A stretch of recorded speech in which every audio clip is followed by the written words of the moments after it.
चोरी चोरी तेरा दिल चुराएंगे। भाई ये गाना बड़ा अभी भी गाना सुन रहा था, बड़ा अच्छा गाना था और ये मैं बचपन से सुन रहा था। कभी कभी पहले बहुत गाना सुनते थे, लेकिन जब से समझदार हुआ ना तब से ये गाने फाने तो सुनना तो बंद ही हो गए। लेकिन आज सडनली ये गाना मुझे ध्यान आ गया और मैं सुनने लगा। इसमें बोलता है कि चोरी चोरी तेरा दिल में चुराएंगे। भाई दिल चुराने की जरूरत नहीं है, आप मांगने आ जाओ, मैं ऐसे ही दे दूंगा। आप काहे चोरी करेंगे, आप आओ, बट एक कंडीशन है भाई। हम तो भी कहता हूँ गाने वाले से मैं गाने वाले से ये कहता हूँ, भाई तू चुराएगा क्यों, आप लेने आए ना, आप आइएगा, आप ले जाइएगा, बट एक कंडीशन है, आप जैसा दिल लेके जाएं मेरा वापस कर जाना। लोग कहते दिल तोड़ दिया, भाई दिल तोड़ने वाली चीज़ क्या है भाई, आज के मिलना तो मुश्किल हो गई, आज के दिल तो मिलना ही मुश्किल हो गई, तोड़ने की बात तो बहुत दूर की बात है। चलो मैं ये बात करता हूँ, ये तो हंसी मजाक की चीज़ें भी होनी चाहिए कि ज़िंदगी में अगर आपको वास्तव में अगर आगे बढ़ना है तो सीरियसपन अपनी जगह है और पढ़ाई करना अपनी जगह है।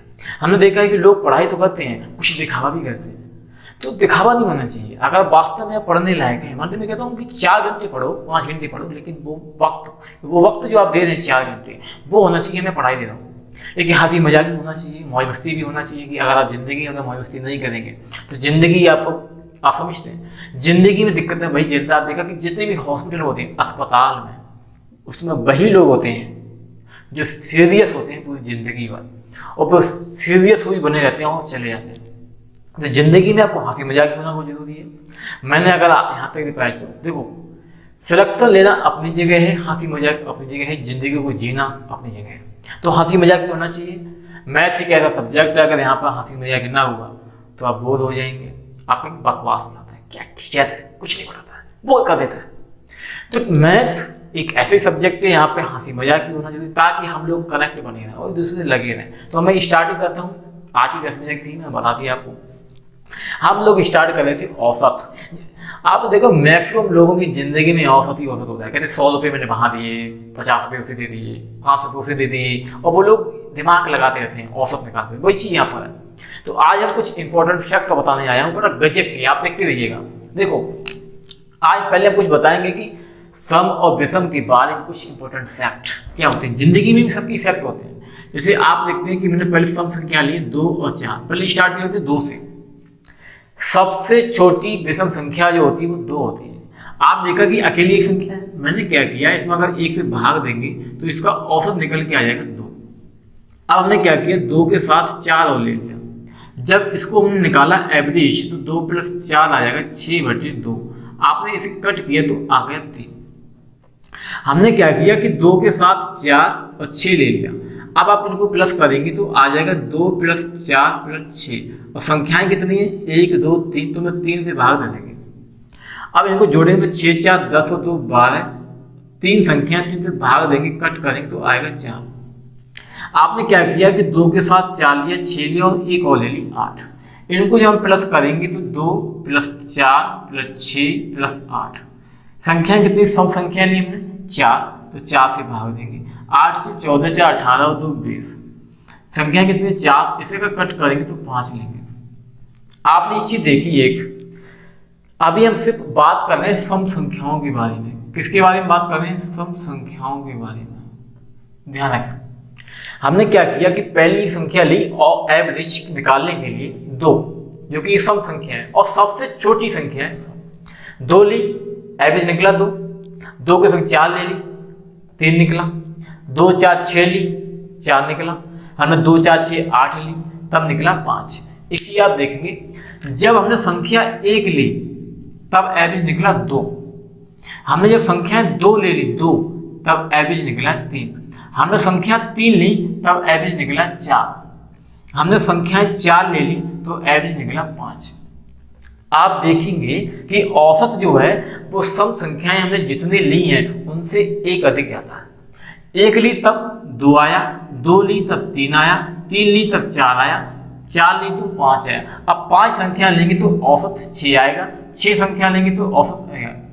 इसका मतलब है कि अगर हम जितनी संख्याएं सम लेते हैं उन सम संख्याओं से औसत 1 अधिक आएगा। अगर मैं ये कहूँ कि हमने 5 सम संख्याएं ले ली लगातार, उनका एवरेज बताइए औसत, तो औसत आएगा 6। अगर हम ये बोलूं कि लगातार हमने 10 संख्याएं ली, सम संख्या, अगर सवाल ये हो जाए कि 10 लगातार सम संख्याओं का औसत कितना होगा, तो आप तुरंत मानेंगे कि एक एक्स्ट्रा आएगा। कितना आएगा? 11 आएगा। आप को भी ले सकते हैं, हमने देखा कि 4 ले ली तो एक औसत आएगा। तो आप इसके लिए क्या करेंगे, एक स्टेटमेंट लिख लेंगे। क्या स्टेटमेंट लिख लेंगे? बहुत गजब का स्टेटमेंट लिख लेंगे कि आप ये ले लेंगे स्टेटमेंट, यदि n लगातार सम संख्याएं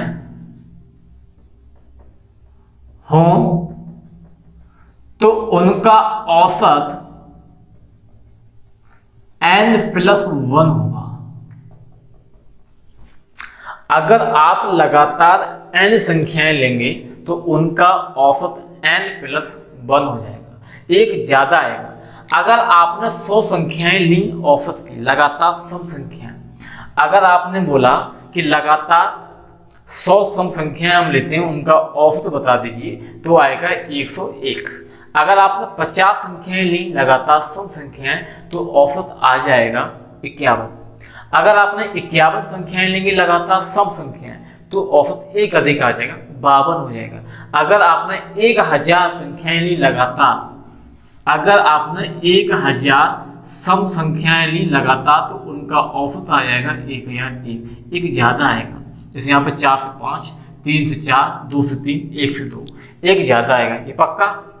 तो आज की क्लास का सबसे पहला पॉइंट यही है कि अगर हम लगातार सम संख्याएं n लें, n कितनी लें?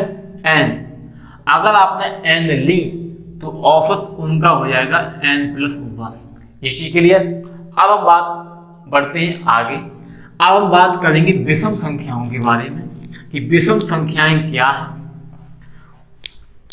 और ये भी आपको जानना। देखो, आपको लगा ये तो मुझे आता है, बिल्कुल आता है, लेकिन अभी हम इन चीजों को आगे लेके चलेंगे।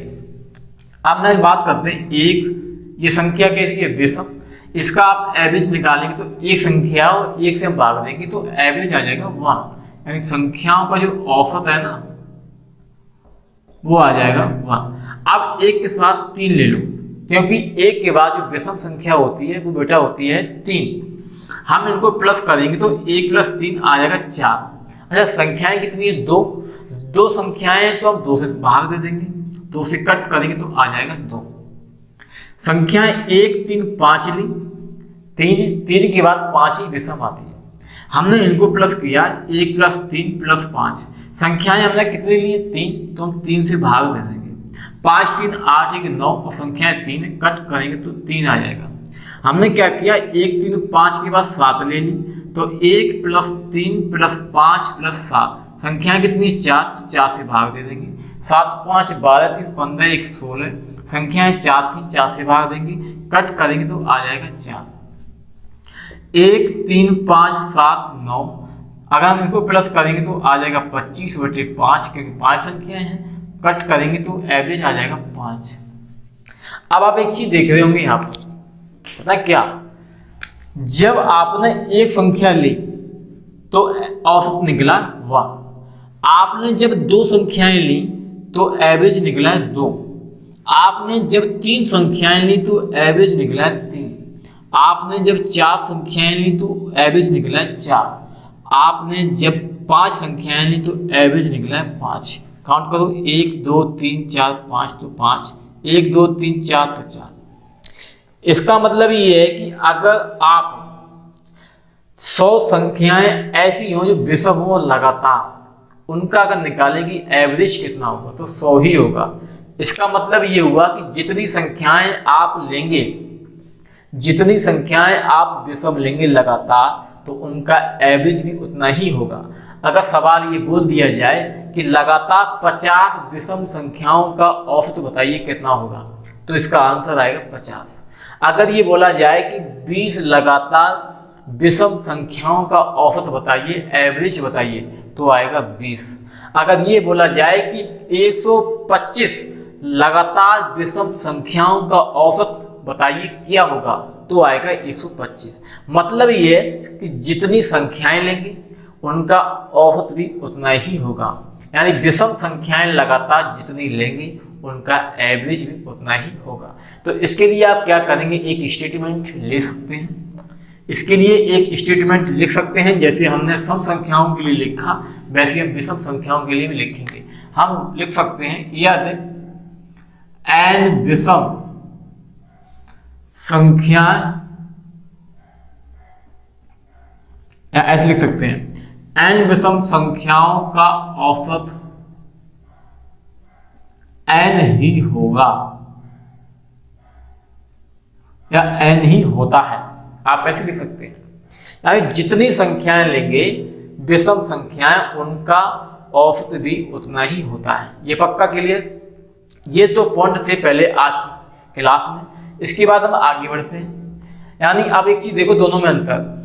अगर आपने n संख्याएं ली सम तो उनका औसत आ जाएगा n+1।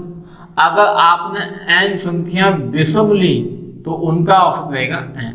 ये बात आप ध्यान रख लेना। n सम लेंगे तो n+1, n विषम लेंगे तो n ही रहेगा। मतलब ये है कि अगर आपने 50 लगातार सम संख्याएं ली तो उनका औसत आ जाएगा 50 + 1 मतलब 51। अगर आपने 50 विषम संख्याएं ले ली तो उनका औसत रह जाएगा 50। ये बात मैं बताना चाह रहा था आज की क्लास में, पहले पॉइंट। अब बात बढ़ते हैं अगली क्लास की ओर, थोड़ी अगला कुछ टॉपिक की ओर। इंटरेस्टिंग फैक्ट है, जानना चाहूंगा। क्लियर। अब उससे पहले क्या है कि हम एक सवाल देखेंगे और उसके बाद हम आगे बढ़ेंगे। सवाल देखो ये है कि जो पिछली वाली क्लास में मैंने एक चीज बताई थी, सवाल आपको दिख जाएगा कि सवाल है क्या। देखो एक चीज है, पिछली वाले सवाल के बेसिस पे एक सवाल मैं पूछ रहा हूँ, 9 क्रमांकगत संख्याओं का औसत। देखो सवाल तो आपको कोने पे लिखा मिल जाएगा, बट मैं यहाँ पर डिस्कस कर रहा हूँ कि 9 क्रमांकगत संख्याओं का औसत n है। सवाल ये है कि 9 क्रमांकगत संख्याओं का औसत n है। तो हमने क्या किया, 2 क्रमांकगत सम संख्याएं और शामिल कर दी। हमने क्या किया, 2 क्रमांकगत अगली संख्याएं शामिल कर ली तो उनके औसत पर क्या प्रभाव पड़ेगा, ये सवाल है। हमने आपको पिछली वाली क्लास में बताया है कि अगर लगातार क्रमांकगत संख्याएं हैं, 1 बढ़ाएंगे तो आधा बढ़ेगा। यानी जितनी संख्याएं हम बढ़ाते हैं उनसे आधा ही एवरेज बढ़ता है।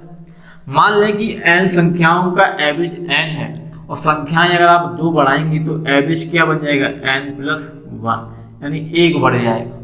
ये क्लियर। तो इसमें एक ऑप्शन दे रखा है कि 1 बढ़ जाएगा, वही इसका आंसर हो जाएगा। अगर संख्याएं 4 बढ़ाई गई होती तो एवरेज 2 बढ़ गया होता, 3 बढ़ाई गई होती तो एवरेज 1.5 बढ़ जाता। यानी जितनी संख्याएं बढ़ाई जाती हैं एवरेज उतने से आधा बढ़ जाता है। ये बात करते हैं क्रमागत में। तो 3 पॉइंट ये हुए। अब अगले पॉइंट में हम लोग बढ़ते हैं। ये सवाल था तो हमने आपको डिस्कशन कर दिया कि सवाल क्या होगा। अब बढ़ते हैं अगले एक सवाल की ओर। सवाल ये है कि 100 से कम सभी विषम संख्याओं का औसत क्या होगा। सवाल ये कह रहा है कि 100 से कम सभी विषम संख्याओं का औसत क्या होगा।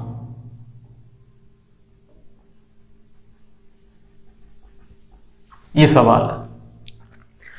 100 से कम जितनी भी विषम संख्याएं हैं उनका औसत क्या होगा। तो आप बताएंगे जरा। एक बात सोचो, 1 से लेके पहले 1 क्या विषम आता है, फिर 2 आता है, फिर 3 आता है, फिर 4 आता है, फिर 5, फिर 6। आप देखेंगे कि हर दो पेयर में एक तो विषम है और एक सम है। बोलो, एक विषम है और एक सम है। अगले पेयर में भी एक सम है और एक सम होगा।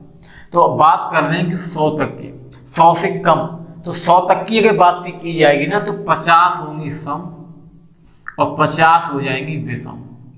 बोलो, यानी 100 तक की अगर बात की जाएगी तो 100 तक में क्या है कि 50 तो सम संख्याएं होंगी और 50 विषम संख्याएं होंगी, बिल्कुल होंगी। और पूछा यही है कि 50 जो विषम संख्याएं 100 से कम, उनका एवरेज कितना होगा। मैंने अभी आपको बताया है कि जितनी संख्याएं होती हैं लगातार उसका औसत भी उतना ही होता है। तो अगर 100 से कम 50 विषम होंगी तो उनका एवरेज भी 50 ही होगा। जिसके क्लियर।